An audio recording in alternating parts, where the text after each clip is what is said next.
Hadirin hadirat yang dimuliakan Allah Subhanahu wa taala, tanpa terasa oleh kita sudah berada di pertengahan, bahkan condong masuk kepada penghujung bulan suci Ramadan. Tanpa terasa oleh kita, tamu kita selangkah demi selangkah akan meninggalkan kita. Tentu orang-orang yang menyambut dengan kegembiraan saat itu, saat datangnya tamu yang mulia ini, sangat sedih dan sangat prihatin.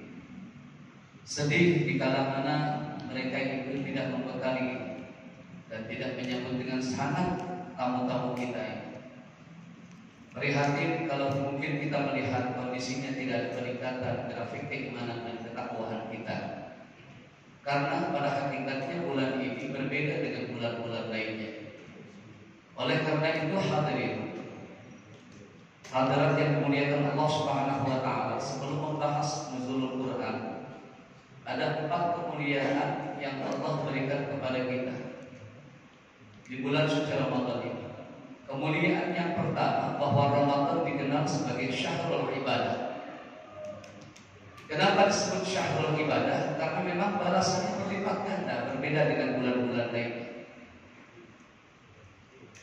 Man taqarraba bi qasdatin kana kaman adda fardatan fi ma siwa, wa man adda fardatan kana 70 fardatan fi ma siwa. Itu hadis Nabi sallallahu alaihi wasallam. Siapa orang yang mengerjakan satu pekerjaan yang sunnah, Allah balas dengan ganjaran pahala 1 kali wajib. Bapak ibu mengerjakan hal yang sunnah kayak tarawih begini, itu pahalanya sama dengan pahala wajib yang sempurna. Iya, pahala wajib yang sempurna. Wa man adda fardatan kana 70 fardatan fi ma siwa. Siapa orang yang mengerjakan satu pekerjaan yang wajib, Allah akan balas 70 kali lipat daripada pahala-pahala wajib. Berbeda dengan bulan-bulan lainnya. Itu disebutnya sebagai syahrul ibadah. Yang kedua disebut dengan syahrul maghfirah, bulan ampunan. Ini yang lebih hebat lagi. Dalam hadis Nabi dikatakan, "Idza kana awwalu lailatin min Ramadhan yanzuru ilaihim birrahmah, wa man nazara ilaihim birrahmah la yu'adzibu ba'dan abada." Apabila datang pertama malam di bulan suci Ramadan, malam pertama hadir bulan suci Ramadan, Allah akan memandang tuh umat-umat Nabi Muhammad yang di saat itu dia bergembira menyambut kedatangan bulan suci Ramadan, kemudian disertai dengan ibadah dengan niat yang tulus ikhlas, niat iman dan wahtisaban. Maka Allah turunkan rahmat kepada dia. Apa itu rahmat? Kasih sayang. Jadi disebut di situ yang suruh ilaihi birrahmah. Allah pandang mereka itu dengan kasih sayang. Wa man nazara ilaihi birrahmah. Sekiranya Allah pandang dengan kasih sayangnya, la yu'adzibu ba'dan abada. Allah tidak akan menyiksanya, Allah tidak akan mengazabnya sampai selama-lamanya. Ini luar biasa hadis ini. Hadis sahih Bukhari Muslim. Jadi sekali lagi saya ulas, mungkin agak bosan nggak Pak? Ramadan tidak berbagi kepada 3 fase, tidak. Ya, yaumul rahmah, yaumul maghfirah, yaumul minannah. Karena kita sudah tahu bahwa hadis itu adalah hadis dhaif, bahkan condong kepada maudhu. Bertentangan dengan tadi. Idza kana awwalul lailatin min Ramadan yanzuru ilaihi birrahmah wa nazara ilaihi birrahmah la yu'adzibu ba'dan abad. Oleh karena itu hadirin, tamu kita hadir memberikan fasilitas yang luar biasa. Kan biasanya kalau tamu datang, tamu hadir, yang memberikan dan menyuguhkan fasilitas adalah kita sebagai tuan rumahnya. Tapi tidak ini. Tamu yang hadir dengan penuh kemuliaan ini memberikan fasilitas yang hebat buat kita, fasilitas yang mewah, bahkan bekal-bekal yang sangat berarti, bermanfaat buat kita. Maka sangatlah bodoh andainya ada orang yang mencuekkan Ramadan, tamu kita yang hadir. Maka sekali lagi, orang yang menyambut datangnya bulan suci Ramadan ketika dia kembali meninggalkan kita selangkah demi selangkah, ada rasa kesedihan dalam hati kita, tangisan yang luar biasa. Kapan itu hadirnya tangisan itu? Andainya Bapak Ibu setiap malam hadir dalam qiyamul lailnya, dalam sholat hajatnya, dalam munajat spiritual Bapak Ibu sekalian, dalam setiap doa-doanya akan menangis kita. Ya Allah, betapa manfaat Ramadan hadir di kehidupanku ya Allah. Ya Allah, berapa banyak ya Allah kesalahan dan dosa saya, nggak bisa dihapuskan dengan bulan-bulan yang lain ya Allah. Tapi Kau berikan satu tamu kepadaku ya Allah, memberikan bekal, memberikan fasilitas yang luar biasa, bahkan sebuah ampunan yang Kau berikan melalui bulan suci Ramadan ya Allah. Ini luar biasa, hebat Bapak sekalian. Yang ketiga, Ramadan dikenal dengan Syahrul Quran. Ya. Aktsiru min qiraatil Quran, fa innahu ya'ti yaumul qiyamah syafi'an syafi'an. Perbanyak kita baca Al-Quran, perbanyak membaca Al-Quran di saat bulan suci Ramadan. Kenapa kita tahu balasannya berbeda dengan bulan lain? Lalu dengan perbanyak membaca bulan Al-Quran, apa yang kita harapkan dari bacaan Al-Quran kita? Tidak hanya kealiman, pengetahuan, berubahnya karakter kita, tetapi dengan kita membaca Al-Quran, memahami Al-Quran, Al-Quran akan memberikan syafaat buat kita.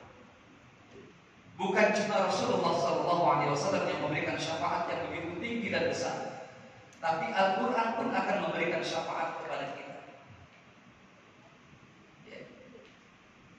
Aktsiru min qiraatil Quran, fa innahu ya'ti, maka sesungguhnya dia akan datang nanti di yaumul qiyamah. Syafi'an syafi', akan memberikan syafaat yang sangat bermanfaat buat kita atas syafaatnya itu. Sampai dalam sebuah hadis yang lain dikatakan, ya Allah ya Rabb, tahan manusia ini ya Allah. Dia telah tidak tidur karena untuk membacaku ya Allah. Mereka membacaku ya Allah sampai mereka tidak tidur. Tahanlah mereka ya Allah, jangan masukkan ke dalam neraka ya Allah.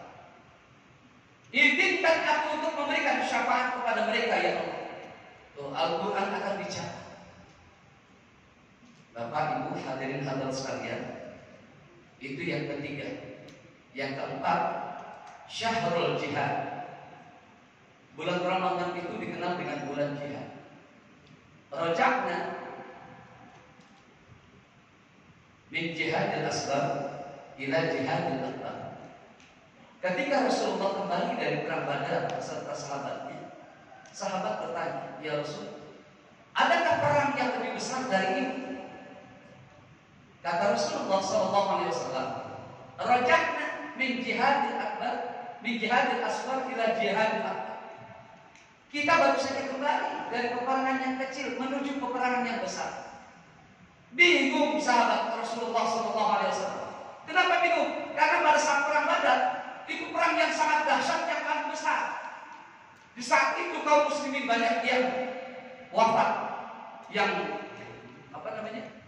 gugur di medan peperangan. Banyak yang gugur. Ya Rasul, kau masih katakan ini adalah peperangan kecil, padahal peperangan ini dahsyat, yang sangat tidak berimbang antara kita dengan musuh kita. Kita sebegitu dikitnya, mereka begitu banyaknya, tetapi kita mengalami kemenangan. Walaupun banyak saudara-saudara kita yang gugur di medan peperangan ya Rasul. Kalau begitu, peperangan apa lagi yang besar menurut ya Rasul? Jihadun nafsi, jihad melawan hawa nafsu saudara. Maka tadi di pembukaan ayat Al-Quran saya kutip, man ittakhadha ilahahu hawa Berapa banyak orang yang menjadikan hawa nafsunya sebagai Tuhan. Kalau kita nggak menuruti hawa nafsu, mungkin dari malam pertama sampai malam terakhir Ramadan ini tarawih penuh. Ya, tarawih penuh. Pengurus masjid nggak kebingungan kalau mau bayar imam sama yang untuk nggak bingung. Kenapa? Ya kotak amalnya penuh karena jamaahnya penuh. Bukan cuma itu. Yang terpenting adalah masjid itu hidup. Musola hidup. Kita kan susah. Kebanyakan kita bukan menghidupkan masjid, tetapi mencari hidup di masjid.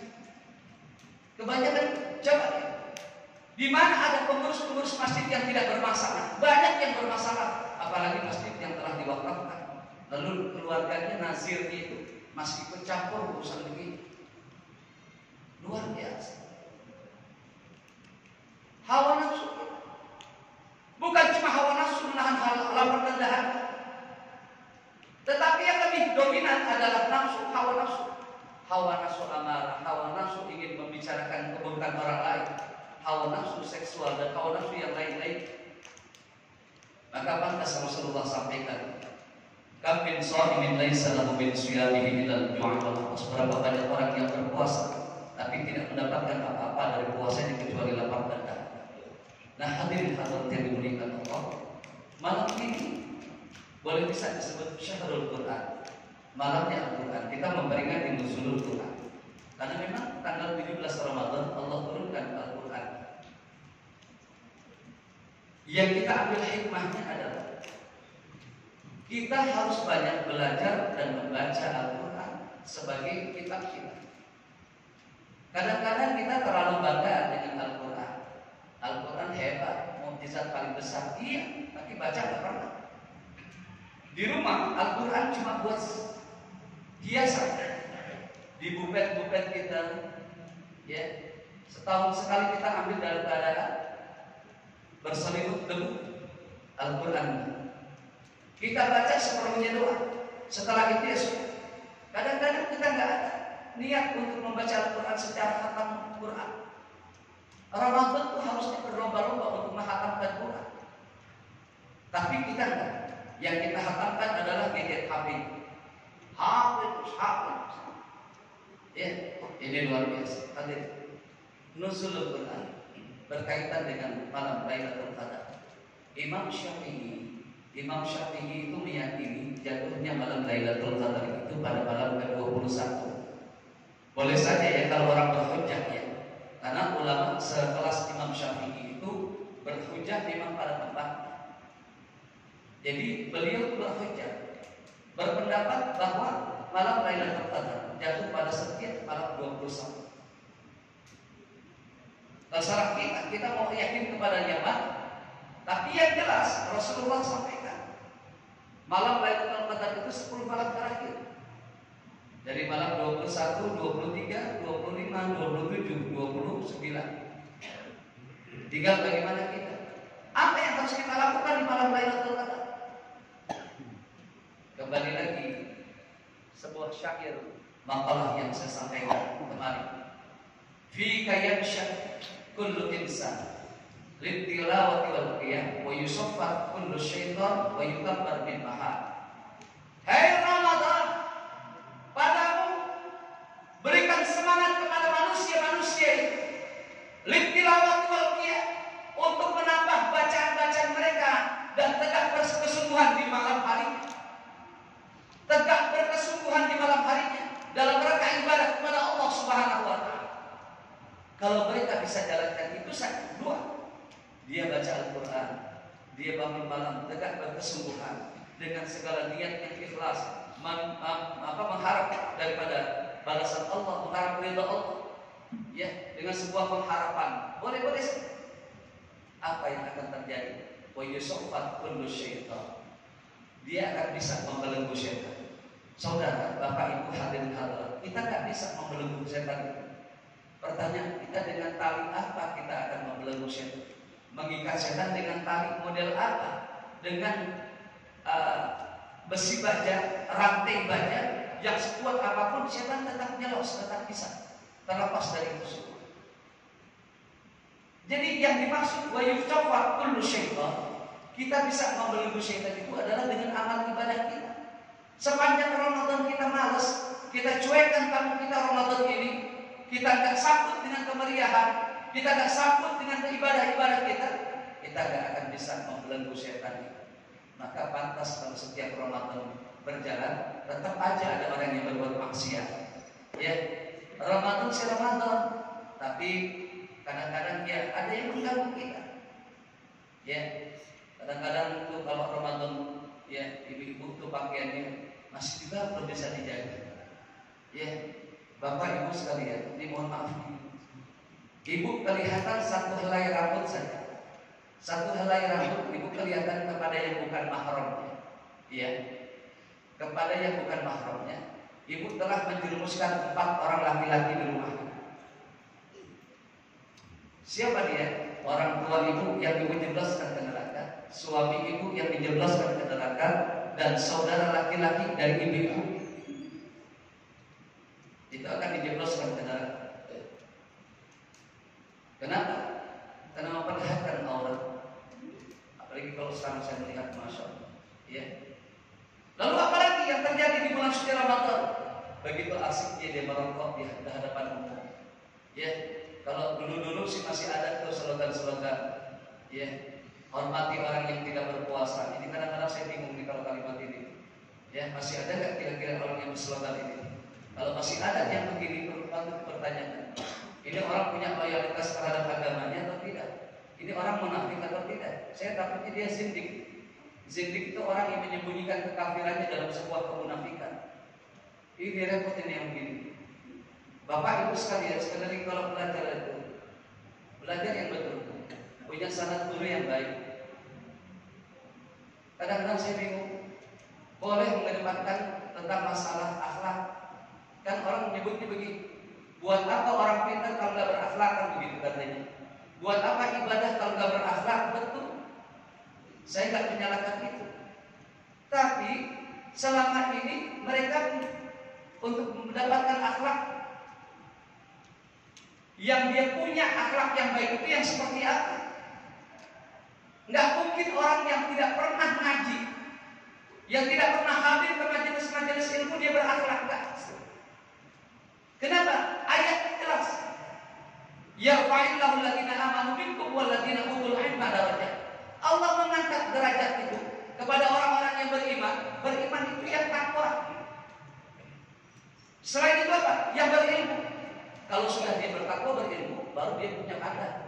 Ini ngaji kagak belum punya adab, nggak bisa. Jadi saya nggak keberatan, tapi jangan nyalahin orang yang sholat. Jangan nyalahin orang-orang yang pintar, yang berilmu. Kalau masalahnya orang yang berilmu masih tidak punya adab, itu oknum namanya. Dia belum bisa menjalankan ilmunya. Orang yang rajin ibadah tapi nggak punya adab, berarti ibadahnya belum bisa diterima oleh Allah. Kan dalam pendidikan kita kepada anak kita tentang Al-Quran itu, ayo nak baca Al-Quran, ayo nak ibadah. Kita tekankan dulu ibadahnya, sholatnya, bacaan Qurannya, zakatnya, sedekahnya. Tekankan dulu kepada anak kita. Baru setelah itu, nah, kalau sudah melakukan ibadah kepada Allah, kamu harus berbuat baik kepada sesama manusia. Karena ibadah itu ada 2 jalur. Yang 2 jalur ini tidak boleh dipisah. Jalur ghairul mahdoh dan ibadah mahdoh. Ibadah kepada Allah secara vertikal dan ibadah kepada sesama manusia secara horizontal. Bapak Ibu hadirin yang dimuliakan Allah, demikian yang mungkin yang bisa saya sampaikan. Sekali lagi, hikmah daripada nuzulul Quran itu, mari kita ramai-ramai membaca Al-Quran. Saya prihatin betul Bapak Ibu sekalian, kalau bicara Al-Quran, kita peringati nuzulul Quran, kita besarkan Al-Quran, tetapi kita melihat kita nggak mampu untuk bisa membaca Al-Quran. Orang-orang yang buta huruf Al-Quran semakin banyak. Sekarang memang banyak juga sekolah yang punya produk, ya, menjual produk tahfiz. Tapi mana? Ada orang tua yang mau memasukkan pesantren tahfiz. Nggak mau, kenapa? Takut begitu lulus nggak bisa kerja. Sekarang ini anak-anak susah. Diajak sholat susah, diajak ngaji susah. Akhirnya apa? Saya ujian praktek kelas 9, kelas 3 SMP. Coba Bapak Ibu, kemarin belum lama ujian praktik sholat dan baca Al-Quran. Yang saya bingung, baca Al-Quran dia nggak bisa. Yang kedua lebih bingung lagi, sholat nggak bisa bacaannya. Sampai ruku saya tanya, coba kamu yang jelas suaranya. Nggak bisa Pak, nggak bisa. Kamu diri, saya tanya sekarang, ruku yang mana? Nggak tahu Pak. Sujud yang mana? Bingung dia, bangun. Yang begini Pak, masa saya tanya sujud dia ruku? Bukan itu nah. Saya sampai saya lemah. Saking saya prihatin, bukan itu nah. Sujud bukan itu. Coba yang mana? Baru dia sujud. Betul. Bacaannya nggak bisa Pak. Kalau sudah demikian itu, bagaimana generasi ke depannya? Imam itu bagaimana nanti? Sudah kita dengar banyak di setiap wilayah, di setiap daerah. Sekarang yang tampil di masjid cuma orang-orang yang berani doang mentalnya, tapi ilmunya tidak ada. Imam berani mentalnya, begitu maju ke depan dia baca hancur. Baca Fatihah dia nggak benar. Kalau imam tidak benar, ini makmumnya mau dibawa kemana? Karena makmum itu tanggung jawab imam, bacaannya, bukan dosanya, bacaannya. Jadi kalau ada imam makmum masuk datang nggak sempat baca Fatihah, tapi masuk dalam satu rakaat dia, itu kan nggak apa-apa. Ustaz, Fatihah saya nggak bisa baca, nggak apa-apa, sudah terwakili oleh imam. Nah, yang terwakili oleh imam ini kira-kira imam fasih atau tidak? Betul atau tidak makharijul hurufnya, sifatul hurufnya, ilmu mujawadahnya, tajwid. Nah, itu yang menjadi satu PR buat kita sebagai orang tua. Ayo, Ramadan yang mulia ini kita manfaatkan untuk belajar. Sekali lagi, syahrul Ramadan limasra'atil ibadah wa limasra'atil ulumiyah. Ramadan itu adalah bulan ladangnya beribadah dan bulan ladangnya untuk menuntut ilmu. Sekali lagi mudah-mudahan ini bermanfaat. Mohon maaf atas segala kekurangannya. Terima kasih atas segala kesempatannya. Mudah-mudahan di penghujung Ramadan ini kita tetap istiqamah. Allah kuatkan kita, batin kita, lahiriah kita untuk selalu berdiri tegak berkesubuhan untuk melaksanakan ibadah kepada Allah Subhanahu wa taala. Yuk sama-sama kita raih cinta Allah dengan kita membaca surat Al-Fatihah di akhir daripada tausiah ini, dan kita ingatkan pula kepada orang-orang tua kita, kakek nenek kita, guru-guru kita, keluarga kita, semua sanak famili kita, bahkan jamaah di masjid Jami As-Salam ini yang telah berpulang ke rahmat Allah. Mudah-mudahan Allah terima amal ibadahnya, Allah ampuni segala kesalahan dan kekhilafan-Nya, Allah angkat derajatnya, Allah tempatkan di tempat yang mulia di sisi Allah Subhanahu wa taala. Yang sedang sakit, sedang kurang sehat, mudah-mudahan kita doakan, mudah-mudahan Allah angkat penyakitnya, Allah sembuhkan agar kembali bisa beraktivitas, baik aktivitas untuk dunianya dan lebih aktivitas untuk akhiratnya. Dan yang terakhir adalah buat kita semua yang hadir dan saudara-saudara kita yang belum sempat hadir, mudah-mudahan dipanjangkan usia dalam ketaatan, ditetapkan iman Islamnya, diberikan keberkahan hidup dan rezekinya, dipelihara kesehatan kita semua. Amin ya rabbal alamin. Anak-anak kita, cucu kita, menantu kita, Allah jadikan putra-putri yang soleh dan solehah. Yang belum bekerja, mudah-mudahan cepat bekerja. Yang belum nikah tapi sudah waktunya, mudah-mudahan Allah pertemukan jodohnya. Yang punya masalah, Allah jalan keluarkan dari setiap permasalahan. Ya Allah berikan jalan keluar dari setiap permasalahan. Yang punya hajat, mudah-mudahan Allah kabulkan. Al-Fatihah. A'udzu billahi minasyaitonir rajim. Bismillahirrahmanirrahim. Alhamdulillahirabbil alamin. Ar-Rahmanir Rahim. Maliki yaumiddin. Iyyaka na'budu wa iyyaka nasta'in. Ihdinas siratal mustaqim. Shiratal ladzina an'amta 'alaihim ghairil maghdubi 'alaihim waladdallin. Amin. Wa'afani ya karim, wa'afani ya rahim, wa'afani azim. Allahumma bihaqqil Fatihah wa bisirril Fatihah wa bi karamatil Fatihah wa bi mu'jizatil Fatihah ya man sallal Fatihah wa bi jahi man unzilat 'alaihi suratul Fatihah ya farijal ham ya kashifal gham. Allahumma ya mufarriqal furqan wa munzilal Qur'an bil hikmati wal bayan. Barikillahumma lana fi syahri Ramadan. Barikillahumma lana fi syahri Ramadan. Barikillahumma lana fi syahri Ramadan. Da'uhum fiha subhanakallahumma wa tahiyyatuhum fiha salam wa akhiru da'wahum alhamdulillahi rabbil alamin. Sekian, terima kasih. Wassalamualaikum warahmatullahi wabarakatuh.